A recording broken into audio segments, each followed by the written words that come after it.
Hi, Kiera. So nice to officially talk to you on video. So, welcome to the 3-week Jumpstart Gut Flow Reset program. I am really excited to give you some clarity with what's going on in your gut, help improve your gut symptoms, get rid of SIBO, get rid of the root causes of SIBO, really address why SIBO develops so we can prevent it from reoccurring. We can improve your gut immune system, which helps the immune system of your entire body, reduce gut inflammation, improve bacterial dysbiosis in the large intestine, and just get you feeling better. That's the goal, right? Get you feeling the optimal, your most optimal self so that you can be free of food fears, really minimize food sensitivities, and just live the best life that you can. So I'm going to share my screen with you, which is your welcome packet. This is about 40 pages, so we won't go over every single page tonight, but we will basically go over the main points, your recommendations, your gut glow plan, how we're going to tackle your gut issues and recommendations to tackle them as well beyond the 3 weeks. So this is really giving you a jump start on getting started and feeling so much better. So I'm going to share my screen with you and go over your plan.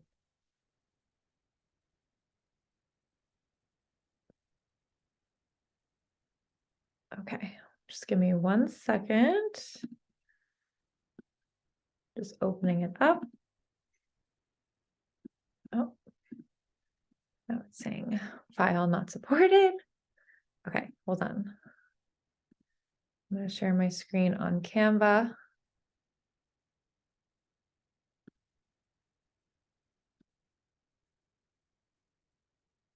And I will send you the PDF as soon as it's able to be downloaded. For some reason, the bigger files take a little bit of time, or just that they don't always download properly.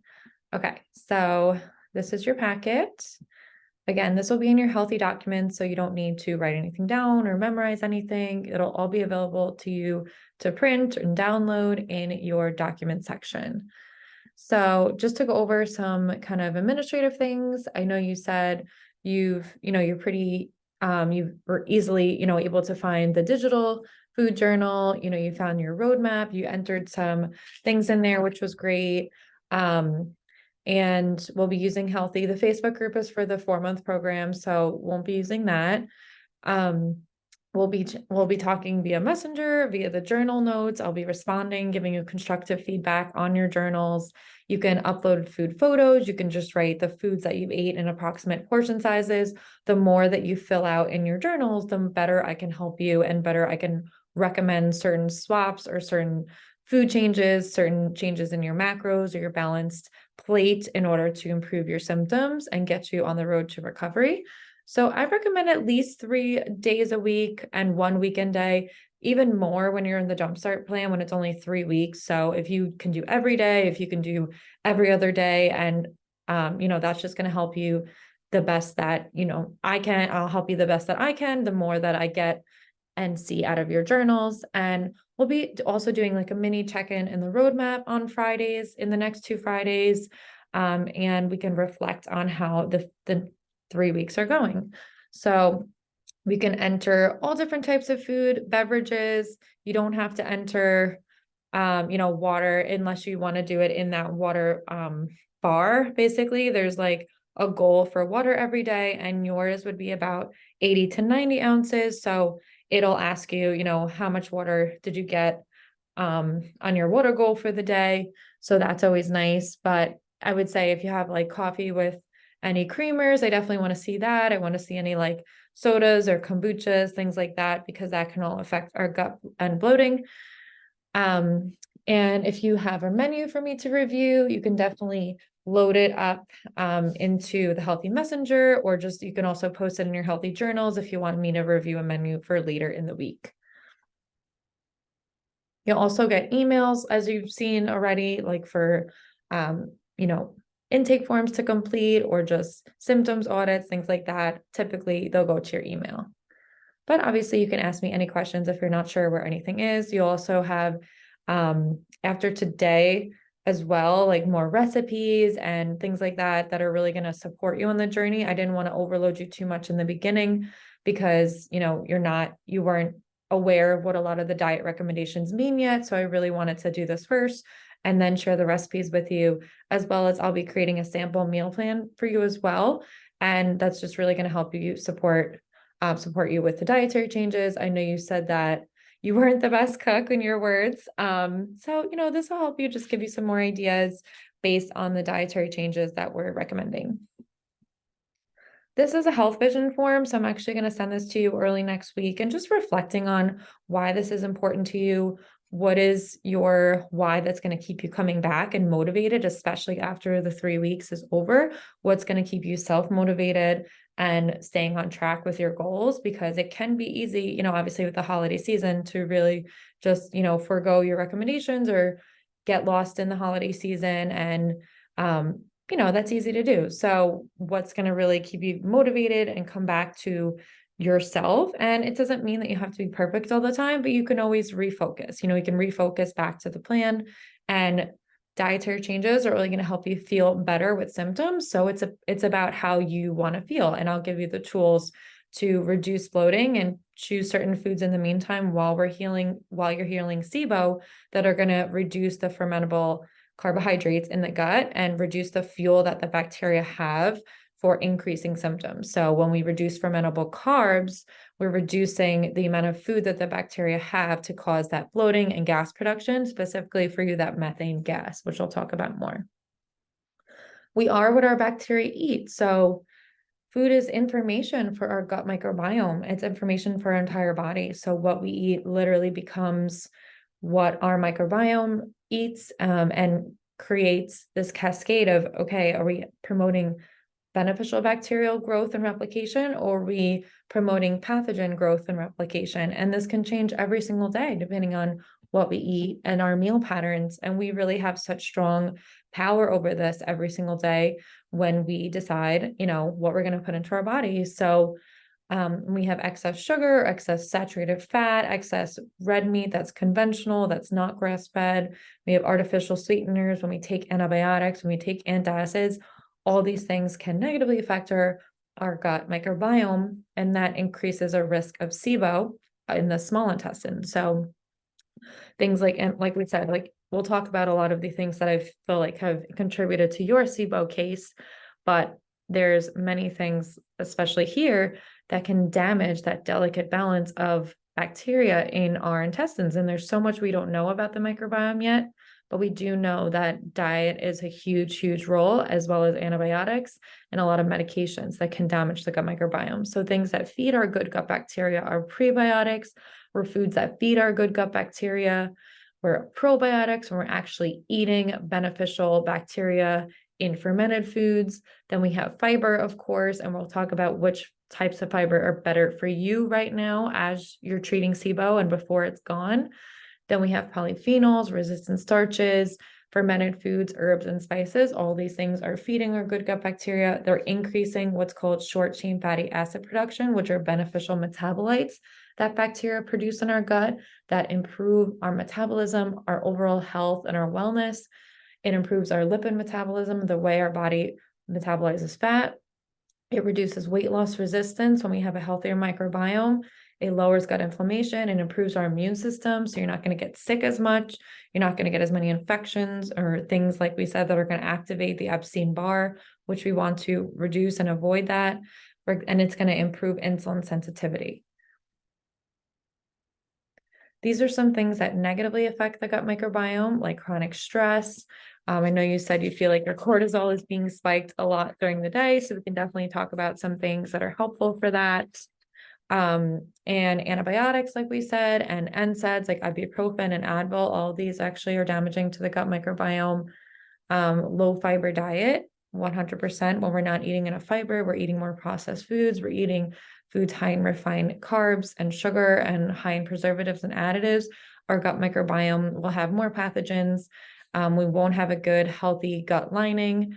And then we're more likely to develop things such as infections like candida, bacterial overgrowth, viruses, get food poisoning. So SIBO as well. So these are some things that are really, really important when we're looking into what has caused somebody's gut issues. birth control as well. And I know that you said you did take it from 2009 to March 2016. So I do think that has played a role in some of the bacterial dysbiosis in the large intestine. And that's not, obviously that's not your fault, because doctors today don't really talk enough about large intestinal microbiome issues, gallbladder issues, sluggish motility, and how these can actually all stem from birth control, oral birth control use. So that's something that I'm going to stop, because now it's no longer contributing to, continued symptoms. So if you clear SIBO, now that you're off birth control, it's not going to raise your risk of it coming back. And I know you said that you had felt like you had a problem with gluten. I really do think it has to do with the wheat carbohydrate in the same foods and not the gluten protein. Unless I think you said you did get tested for celiac. Just remind me of that. But it does sound like you have more of a wheat intolerance, which we will basically heal while we treat SIBO. So I'm very, very confident and hopeful that you will be able to tolerate gluten again / wheat products, because it's usually healed after treating SIBO. So we're going to talk about the Gut Glow Wellness Plan. I'll have you watch the video lesson on a balanced meals for a healthy gut. Hopefully you can watch that this weekend and learn the importance of gut health and our overall wellness. We'll talk about the guided elimination diet that I'm talking about, with lowering the FODMAP carbohydrates, we're really going to have an emphasis on diversity in plant foods, because diversity of plants is super important when it comes to gut healing and gut resiliency long term. We'll also talk about reducing inflammation, help to reduce the immune system from its heightened state around the gut lining, because SIBO can really increase that heightened kind of like the gut microbiome is kind of more on alert when we have SIBO, because there's this chronic low-grade infection that's going under the radar that is really stimulating the immune system too much and at all times. So we really want to calm that down. We'll talk about supplements based on where you're at in your journey. So I'll recommend some supplements today, and then before the 3 weeks are over, I'll recommend certain supplements that you'll be recommended to take beyond also the 3 weeks as you continue on your own. And again, like we said, you could always add on another session at any point. You could add on a month of coaching. You can add on 2 months. You can join the group portion of the program. So there's plenty of different options. You could also just do even like a month of journaling and messaging. So there's plenty of different ways to work with me if you'd like beyond the 3 weeks. Then I'll also guide you beyond the program too, of how to reintroduce high FODMAP foods while you're targeting the root issues of SIBO, and expand your diet based on your tolerance levels. And the goal is that then you're going to have a wide variety of foods with nothing restricted, without any symptoms. And this is the goal for all my clients. And I have a very good success rate with this. So I'm really excited for you to get to this point and feel better and not have to deal with the annoying gut symptoms and improve your quality of life.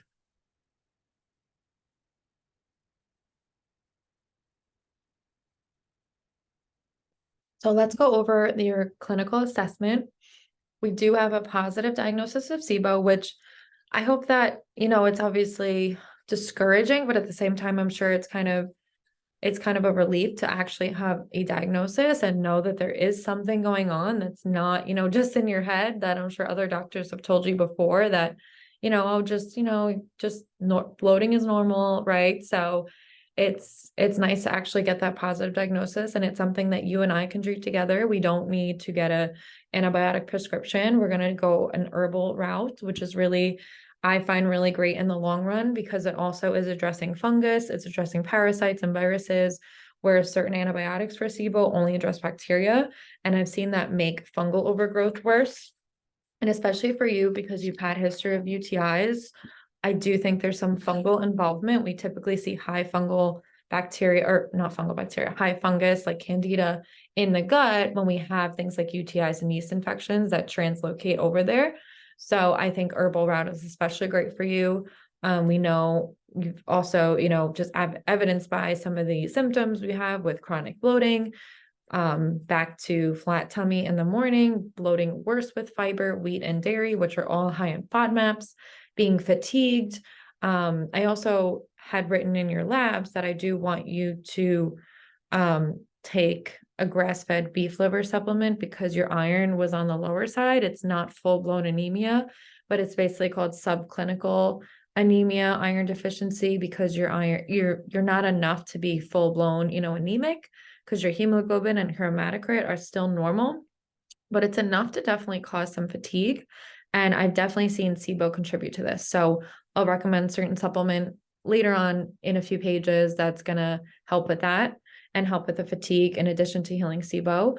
We also suspect lower stomach acid and sluggish gut motility, considering you didn't really see a lot of seeds and you're having sluggish motility with more like hard and lumps as bowel movements, especially in the past month, you said. The low stomach acid, we know that you didn't pass the baking soda test. And just looking at your chart here, you didn't really have any upper abdominal symptoms, which is good. Just more like the abdominal bloating and distension, but I still want to help support your stomach acid to make sure that from the top down, the stomach acid is the first thing that our food, hits, right? So we really want to make sure that your digestion is really, really good from the top down. So we're going to support the stomach acid production there. I also think that you have some thyroid issues as well. That's not, again, full blown. It's more subclinical where your TSH is slightly high and your T4 was slightly low. So I think that may also be contributing to sluggish motility as well as low stomach acid, which both would be technically root causes of SIBO as well. The history of birth control use is also impacting the large intestinal microbiome and has changed that over those years. So that can reduce diversity of the microbes in the gut and reduce gut motility as well, in addition to thyroid, as well as vagus nerve damage, which can also be from Epstein-Barr virus. So there's a few things that can be contributing to the SIBO. We also know that the birth control can impact gallbladder function. And I know you said that you had an upper right quadrant pain sometimes. So it would be good to get like a better look and image of your gallbladder, maybe like an upper GI ultrasound with your GI doctor, because that can also increase risk of SIBO, not having enough bile flow.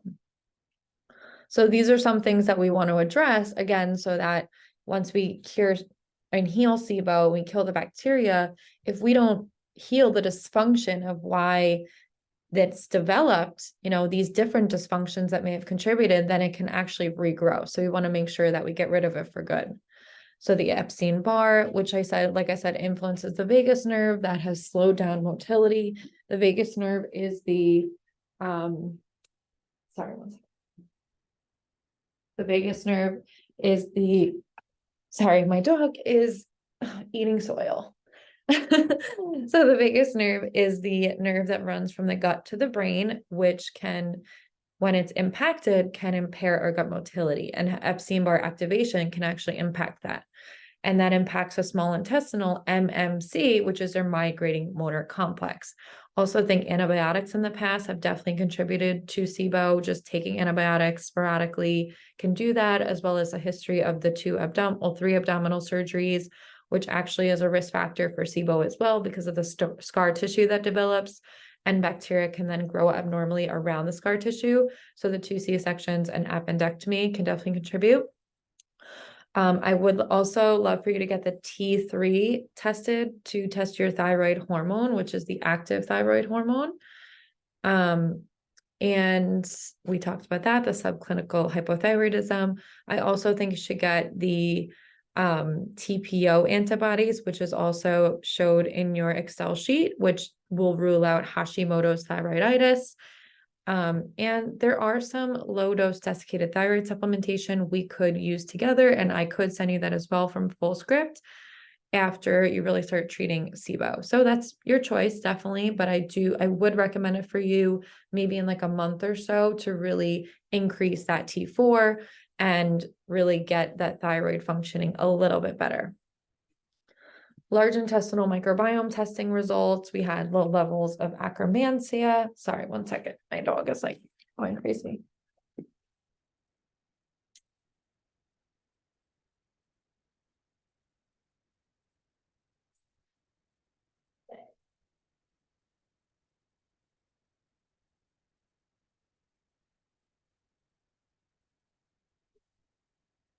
From the results that you sent me, we saw that you had low levels of Akkermansia, which is a very important keystone species for our metabolism. So I really want to see you get that up. And that's something that I'll also recommend certain probiotics for, just to help increase that. Then we also saw was low in beneficial bacteria, bifidobacterium, which is another keystone species. It made sense that you had high methane producers because you have the methane dominant SIBO. Then we had low levels of opportunistic pathogens, which was good, low in histamine producers, which is good. The average microbiome diversity, so that's something we can work on through diet and diversity of plants in the diet and produce. You had a low potential for digesting FOS carbohydrates, aka those FODMAPs that I was talking about with SIBO. So we're going to temporarily reduce them while we're treating SIBO so you can see some relief in your bloating. Then we have low production of some B vitamins in the gut made from beneficial bacteria. So overall, not too bad, but definitely some things that we're going to be working on that we definitely like predicted with the picture of your symptoms.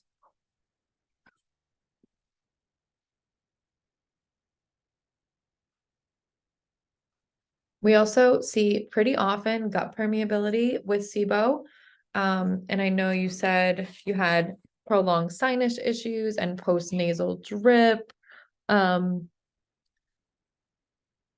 well, not postnasal drip, actually, just you said new nasal symptoms at the beginning of the summer, onset of joint pain, and we know the gut lining increases systemic inflammation when we have leaky gut. And this is evidenced by positive SIBO, not GI and non-GI symptoms. So we will definitely see some non-GI symptoms as well improve with treating SIBO too, because leaky gut will improve. And that will also be a target of future interventions that I recommend past the 3-week program. I do think you have some level of adrenal fatigue as well, because IBS and SIBO and dysbiosis really have some physiological stress that we don't even realize is going on. So we really want to be focusing on adrenal and mineral support to really support that cortisol response and your stress resiliency. So I'll show you some ways that you can improve your mineral status, and there's certain herbs that we can use for also adrenal fatigue as well. Again, just mentioning the gallbladder testing, because we really just want to rule out any gallbladder disease, and let me know if you've ever done that, but I don't think so. And you also said you had some abnormal cycles postpartum. So check out those labs that I recommended. I'm not sure what you got done today, but hopefully you could get like your estrogen, progesterone, testosterone, DHEA. Some of these would be really beneficial to see where your hormones are at. And as we improve our gut health, this will support improved hormone and menstrual changes. So our gut is really at the epicenter and it's affecting everything. So the gut is especially important of how our body metabolizes estrogen. So we need more beneficial bacteria to help excrete excess estrogen that can be circulating in the body, especially with constipation. I tend to see higher estrogen levels because estrogen is a hormone that is excreted when we have healthy full bowel movements every day and we're not having enough of them, then our estrogen can get recycled back into circulation, and that can throw off our hormone balance. This is just kind of going over those 4 R's of reducing fermentable carbs, eliminating the bacteria, and improving dysbiosis in the large intestine with the antimicrobials. And this isn't going to kill all bacteria, but antibiotics do. So we really only are going to be targeting the overgrown bacteria in the small intestine, as well as fungi and parasites, and really leave the good bacteria intact. So it's a more gentle and effective method while really being cognizant of the health of the entire GI tract. We're going to work on the intestinal lining and the integrity of the gut permeability, and restore the motility of the GI tract to prevent relapse of your symptoms. restore beneficial bacteria using different probiotics and prebiotics that I'm going to be recommending today and pass the program, the 3 program as well. These are some of the primary doc and GI doc recommendations to follow up with. We'll see, what you had gotten done today, some of them that you got done in July. Obviously, you don't need to repeat them this soon, but things like the T3 and TPO antibodies, the folate, A1C, insulin, Westergrin, and sedimentation rate, some of those hormones, some of those are great to get done, and we could give us more data. Then we have things like H. pylori tests and celiac disease markers, fecal calprotectin, which I believe you said you did rule out ulcerative colitis and colitis just with genetic testing. So that was good. And here's just some of your goals that we really want to be at the forefront of our mind in the next few weeks and beyond. So maintaining a diverse and wide range of plant fiber and fruits and vegetables and produce. So a good rule of thumb is aiming for about 30 different plants in 1 week. And next week, I'll send you a plant challenge where I'll encourage you to reach that. And even if you don't get there, that's okay. You can aim to get there in another month or so. You can do that on your own after the program. But the goal is to get to 30 and even 40 at the end of about 4 months. That's typically my recommendation for my 4-month program, is to get to at least 40 different plants in 1 week by the end of the program. Because that's what's really going to build a resilient gut and resilient microbiome and immune system, especially on the low FODMAP when we're restricting some foods. We really want to get adequate calorie and fiber intake with 3 balanced meals every day. I know you said lunch can kind of be like iffy with kids' leftovers, or kids, your kids' food or something like a leftover from dinner. So we'll talk about how to make that pretty balanced. And we really want to increase your fiber intake a little bit. But I do I love your lunch, your breakfast and dinner. And I'll help you with certain tweaks to change those a little bit to reduce the bloat promoting factor. So again, I'll send you a little sample meal plan, if not tomorrow, then early next week, with some of those swaps that you can make. So just looking at it now, I would say remove the cashews from your smoothie. I would do only 1 tablespoon of almond butter. I would use either water or unsweetened almond milk or lactose-free milk. And you want to also avoid blackberries.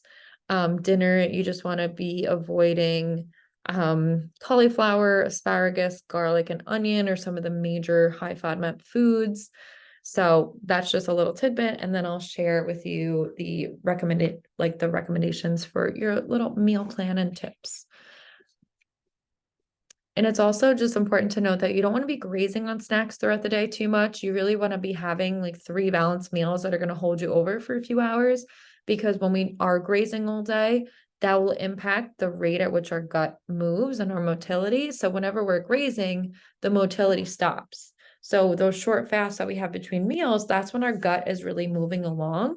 So those short fasts are really important, especially for you if you tend to have constipation with SIBO. So that gut rest allows that MMC, or that migrating motor complex, to move forward. And I'll have you watch the gut motility video lesson, which also helps explain that a little bit more too. So we're going to eradicate SIBO, rebalance the gut microbiome, uncover all possible root causes of SIBO we've talked about, support healthy stomach acid levels, and optimize your motility using herbal prokinetics, meal spacing, like we just said, dietary prokinetics. Prokinetics just means encouraging motility without being a laxative. And I use herbal prokinetics just for, a targeted period of time. These aren't things that we want to get you reliant on. And that's not my goal, is to ever make you reliant on any supplements. It's to re-stimulate your body's own natural ability to do these things on their own.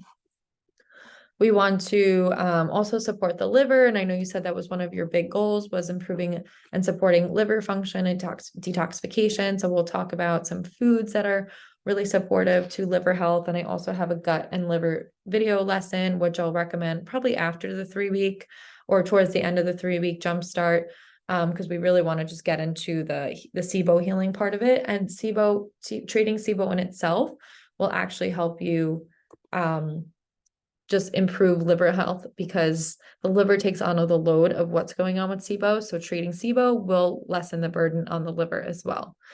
Your water goal would be about 90 ounces per day. It's about half your weight in ounces. It's about half your body weight in ounces daily. But for you with a little bit more frequent constipation and SIBO, we want it a little bit higher, about 90 ounces. We also want to talk about minerals that will aid in constipation. They're more rehydrating than water. They help cellular hydration at the cellular level. And I love certain adrenal supportive drinks.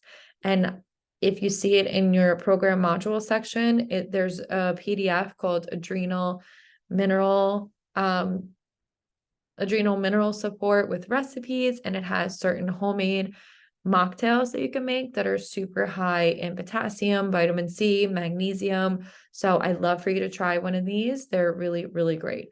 You can also add magnesium citrate, and I think you said actually you add magnesium glycinate. But we'll see how you do. Like, you don't have to get magnesium citrate. We'll see how you do with adding in the prokinetic and base it off that, because I don't want to have you taking like a million supplements. But I just on that note, with the magnesium glycinate that you take, I really do like that. I think that's a really absorbable form. And I love the Pure Encapsulations brand. I use that all the time. So I would actually say with the multivitamin though, the Pure Encapsulations, hold off on that when you get the grass-fed beef liver, because they kind of are interchangeable. So that I'll show you on the supplement sheet. But you can also, instead of like making your own mineral mocktails, you can use certain electrolyte packets like LMNT, Cure, or Relight. So let me know if you want any links for those, because they're kind of like easier, they're single serve, and you don't have to like make your own mocktail, but the make your own mocktail is great too. And that's like using coconut water and pineapple juice, lime juice, and they taste really good.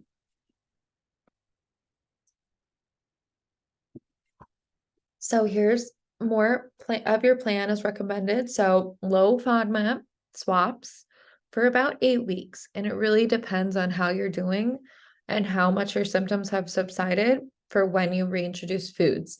If you feel great at 5 weeks, I would say, okay, then go for it. Then start your high FODMAP reintroduction plan. We want just enough swaps in your diet to help you relieve your symptoms, reduce the bloat, as we're treating SIBO with antimicrobials and the motility activator, prokinetic, and some of the other supplements. So we're reducing these highly fermentable carbs that are being fed on too early in your digestive tract in the small intestine, and that's what's creating this bloat that's really just stuck there. And then that gas, the methane gas, actually slows down the gut even further. So when we remove the FODMAPs, or we just reduce the FODMAPs, even if you make just a few swaps in your everyday diet, you're going to see a difference, because you're going to be reducing that methane gas production. And I have a lot of resources in your Healthy app in the document section. The Monash app is really helpful for portion sizes and FODMAP choices. I also really love the Spoonful app, which is really helpful for scanning your groceries and products when you're out shopping. I also have a low FODMAP grocery list. I'm going to send you the meal plan. So you're going to have a lot of resources to be able to build some low FODMAP meals. I'm going to be, commenting on your journals like, hey, I recommend you switch to this food, or switch to this vegetable, this fruit instead of that fruit, because you're going to reduce the bloating there. So I'm going to be very much, helping you out with that these next few weeks. We really want to focus on low FODMAP fiber to promote healthy BMs. So things like kiwi and canned pumpkin, gluten-free oats, flaxseed, chia seeds. And if it has a portion size next to it, that means that's like the recommended low FODMAP portion, because some foods are portion size dependent. And I don't want to get too crazy on this, but I'll help you. If you say, oh, Sam, this is the meal I had, and then you document a symptom that says, oh, I had 7 to 8 out of 10 bloating, I'm going to help you figure out what was the high FODMAP food or the high FODMAP portion of the food. So it's going to be a little trial and error at first, which is totally fine. Ginger tea is really great because it's really helping that small intestinal motility, especially on an empty stomach, or like right before bed, or right when you wake up, or just between a meal as a snack, without anything else. That's really going to work on that motility. I do recommend you going down to 1 cup of coffee in the morning so you're not spiking your stress level, your cortisol level in the afternoon, especially with SIBO going on. And the fact that you said sometimes your stress can get pretty high during the day with postpartum, even, and that's very understandable. So I just don't want you contributing to that, every single day with the extra coffee. And we're going to talk about my meal formula, and it'd be great, just to remember to not skip meals as best you can. Even when you're bloated, this can make the bloating worse and reduces your digestive function. You ideally don't want to eat 2 to 3 hours before bed with SIBO to avoid food like sitting in your small intestine and fermenting overnight. And giving your gut at least like 12 to 14 hours from dinner to breakfast. If you can kind of calculate that, see where you're at now. And that's really great for that overnight fast to really get the gut motility moving. And that's why a lot of the times you see that you have a flat stomach in the morning, because your motility is moving the best when you're sleeping. So obviously, I'm going to keep going a little bit, but you can let me know if you have any questions about all this, because I know I'm talking fast, but I want to get it all in. So this isn't like a super long video for you. So these are your supplement recommendations. This is a temporary and targeted regimen. I'm going to be sending it to you to your email from FullScript, which is my professional medical grade dispensary account. And all recommendations are 10% off. And the recommendations will change throughout the program. Again, there'll be different supplements recommended at different, after the 3 weeks.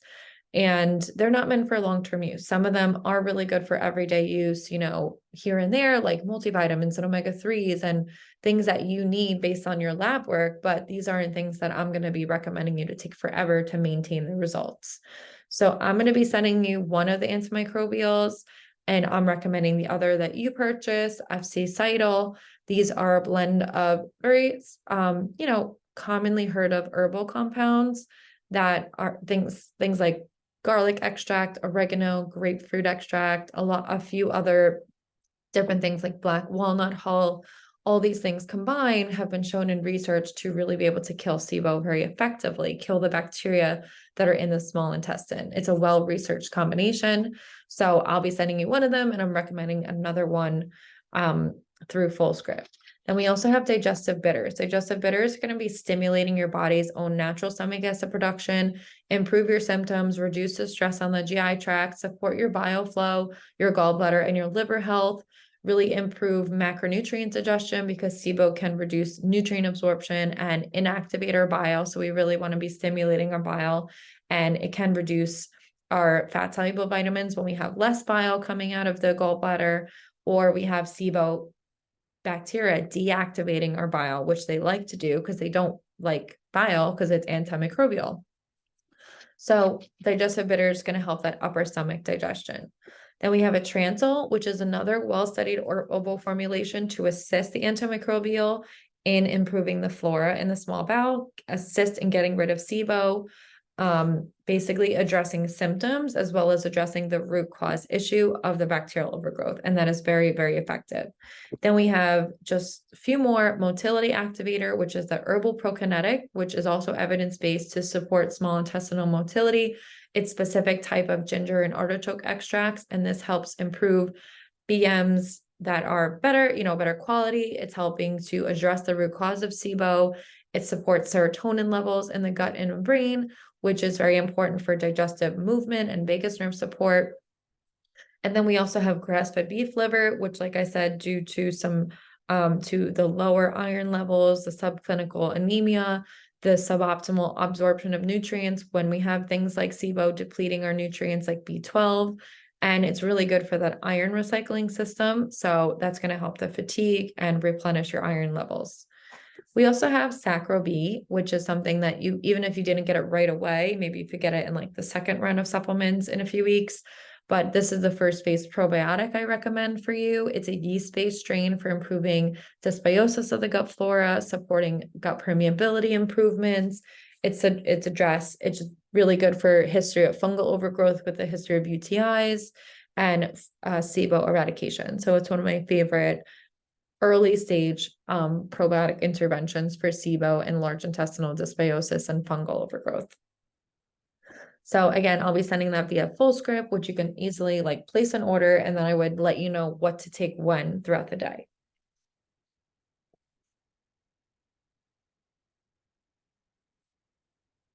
This is a little bit more about SIBO. I also do have a video lesson on SIBO that I'll probably have you watch like next week, just to get into that a little bit more and learn more about it.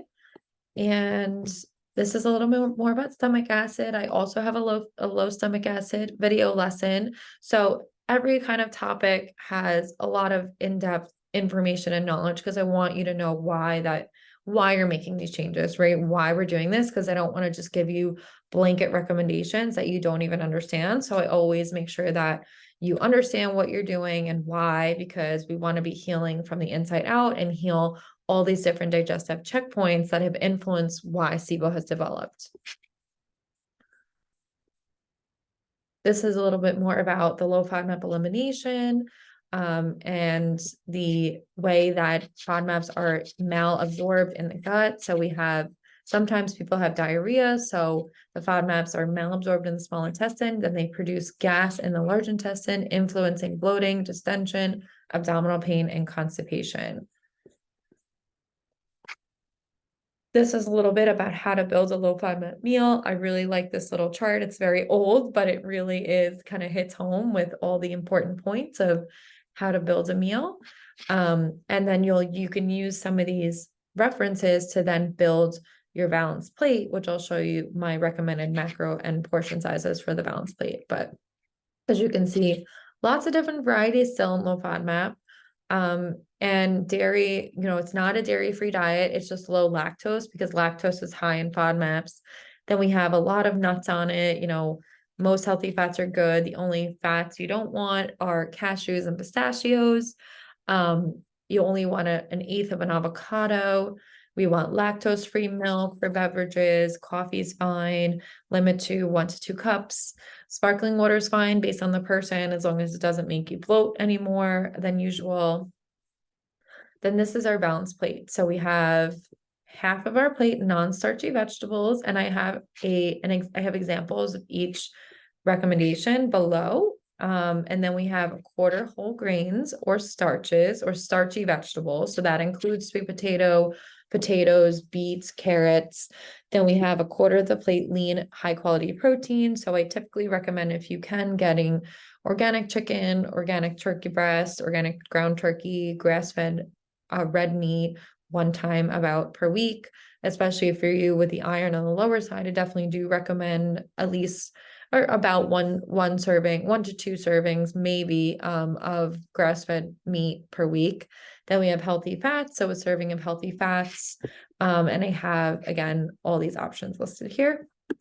Oh, I'm just actually gonna take out, I have cashew butter in there, which should not be, so I'm taking that out while I'm here. Ghee, grass-fed butter, olives, raw almonds, pecans, walnuts, and extra virgin olive oil. 1/8 of an avocado is low FODMAP. So, and I have a lot of other recommendations as well too in my grocery list. These are just expanding on each of those recommendations. And this is about balanced snacking. You really want to ask yourself, are you listening to your hunger cues? Are you bored? Are you dehydrated? You really want to minimize carb only snacks, because if you have just a piece of fruit, some chips, some pretzels, this is going to actually impair your blood sugar regulation and make you hungrier and increase your fat storage later on, because your insulin's going to spike. And that can promote a blood sugar roller coaster throughout the day, making you more hungry for carbs later at night. So if you pair your carbohydrates with a protein and fat, like if you're having toast, you don't just want to have it with butter. You want to try to add like nut butter, or add an egg with it, or add a little cheese. Or if you have fruit, you want to add nuts or nut butter to really balance out that glucose spike. And that really keeps your hormones and blood sugar and your hunger levels into tidy, very balanced. This is showing you kind of that picture if you have just carbs at breakfast, which I love. You're having your balanced smoothie, which is really great. I might just have you add a little bit more protein to it.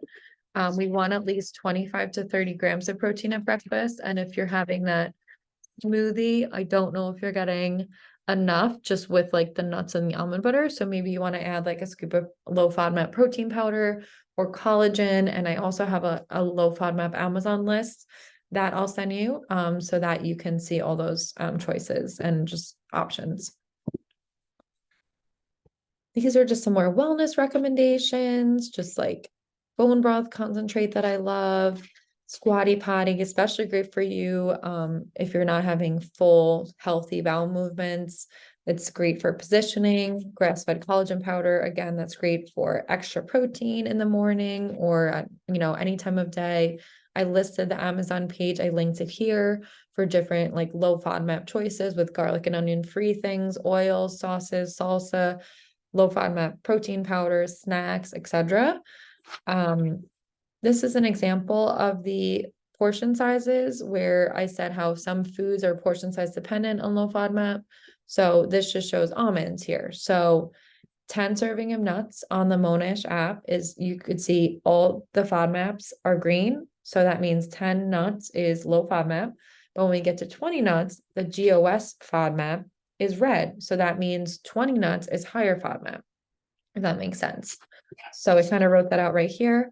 Again, you don't have to, go crazy with this right now. I can help you with that based on your symptoms and your reactions in your journals, because you may be fine with certain FODMAPs and that we don't have to limit you if you're good with certain foods. There's also a load throughout the day based on, how many FODMAPs you have an entire day that matters as well. So I'll be helping you with this in your journals. These are some low FODMAP fruits and their portion sizes, which are really great to kind of get some variety. These are some of my favorite low FODMAP, high fiber foods. Flavors that aren't garlic and onion that can keep it really interesting. Then we have like an example of a low FODMAP Buddha bowl that's actually, I think, vegetarian with some canned lentils. Canned lentils and canned chickpeas at about half a cup are the only beans recommended on low FODMAP because all the other beans are just too high FODMAP. So for now, you just want to stick to those canned lentils or canned chickpeas at a half a cup. And these are some refined sugar tips, a low FODMAP healthy snack list, a weekly meal prep guide with a few things that you can make ahead of time to keep, keep it easy, keep, your life simpler, more simple as you head into a busy week. Then some recipes like a fresh turmeric tea that's really anti-inflammatory, really great for nourishing good bacteria. You get an antioxidant boost from the lemon, it helps your immune system. And I have a low FODMAP organic bone broth. If you're feeling adventurous, you want to make your own. Then we have a strawberry almond butter oatmeal, as well as a blueberry smoothie. That's good. That has a good dose of protein with further food collagen, or a low FODMAP protein powder like Owen, which I also really like. So I'm gonna put this into your healthy document section, and any questions that you have, please don't hesitate to reach out. I know it's a lot of information, but again, we'll break things down as much as you need to. We'll hash things out. Anything that you're not sure about or you need to ask another question about, no problem at all. And I will send you your supplement recommendations probably after you told me you watch it, because I don't want to confuse you before you watch the video. So let me know when you're finished and I will send you the supplement recommendations.